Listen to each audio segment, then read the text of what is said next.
దేశాలను యుద్ధ మేఘాలు కమ్మేస్తున్నాయి. గత 25 రోజులుగా అమెరికా ఇజ్రాయెల్ను అడ్డుపెట్టుకొని ఇరాన్పై సాగిస్తున్న దాడులు అమానవీయమని నంద్యాల వాసులు ఆగ్రహం వ్యక్తం చేశారు. యుద్ధం వల్ల అమాయక ప్రాణాలు గాల్లో కలిసిపోతున్నాయని, వెంటనే ఈ మారణకాండను ఆపాలని డిమాండ్ చేస్తూ నంద్యాల పట్టణంలో భారీ నిరసన ప్రదర్శన చేపట్టారు. నంద్యాల పట్టణంలోని గిర్నాథ్ సర్కిల్ వద్ద వైసీపీ నాయకుడు సాయిరాం రెడ్డి ఆధ్వర్యంలో స్థానిక ప్రజలు, యువత తరలివచ్చారు. చేతిలో కొవ్వొత్తులు పట్టుకొని యుద్ధానికి వ్యతిరేకంగా నినదిస్తూ శాంతి ర్యాలీ నిర్వహించారు. అగ్రరాజ్యంగా పిలువబడే అమెరికా తన ఆధిపత్యం కోసం చిన్న దేశాలపై యుద్ధాన్ని రుద్దడం సరికాదని వారు మండిపడ్డారు.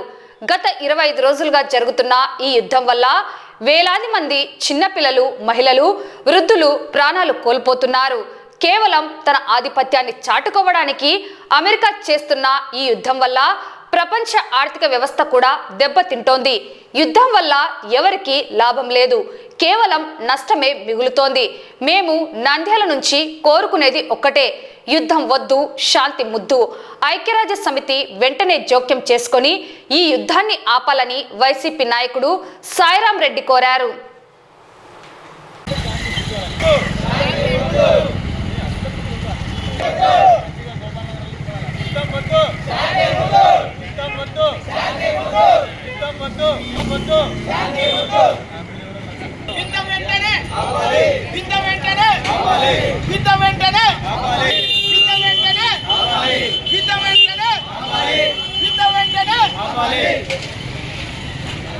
ఈరోజు యుద్ధం వద్దు, శాంతి ముద్దు అనే నినాదంతో స్థానిక గిర్నాథ్ సెంటర్లో పాశ్చాత్య దేశాల్లో జరుగుతున్నటువంటి యుద్ధానికి నిరసనగా శాంతియుతంగా క్యాండిళ్లతో నిరసన వ్యక్తం చేయడం జరిగింది.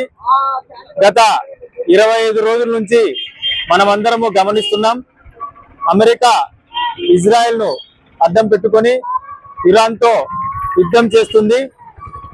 యుద్ధంలో కూడా సరైనటువంటి నియమాలు పాటించకపోవడంతో ఇరాన్లో అనేక మంది చిన్నపిల్లలు, మహిళలు, వృద్ధులు చనిపోవడం జరిగింది.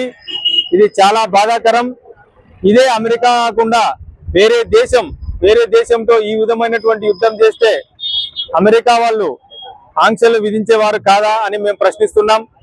కాబట్టి ఈ యుద్ధం వలన దేశంలో విధ్వంసం, ఆర్థిక అసమానతలు, ధరల పెరుగుదల తప్ప ఎటువంటి ప్రయోజనం ఉండదు.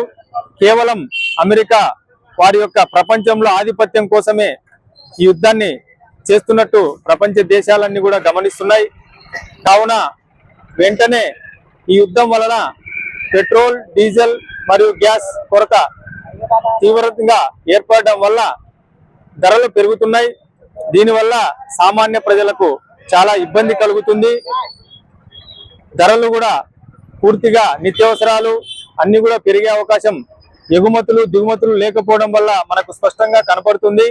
కావున వెంటనే ఐక్యరాజ్య సమితి మరియు ప్రపంచంలో ముఖ్యమైన దేశాలన్నిటి కూడా దౌత్య సంబంధాలు యుద్ధం చేస్తున్నటువంటి దేశాలతో జరిపి ఈ యుద్ధాన్ని ఆపి పేద ప్రజలకు లాభం చేకూర్చాలని కోరుకుంటున్నాం. ఈ యుద్ధం వలన మనకు అనేకమైనటువంటి హోటళ్లకు సంబంధించినటువంటి పరిశ్రమలు మూతపడడం వల్ల వాళ్ళు ఉపాధి కోల్పోవడం కూడా మనందరం చూస్తున్నాం. భవిష్యత్తులో రైతులకు, అన్ని రంగాలకు కూడా ఈ యొక్క ప్రభావం చూపుతుంది. వెంటనే యుద్ధం ఆపాలని మేము ఈ నిరసన వ్యక్తం చేస్తున్నాం. Thank you.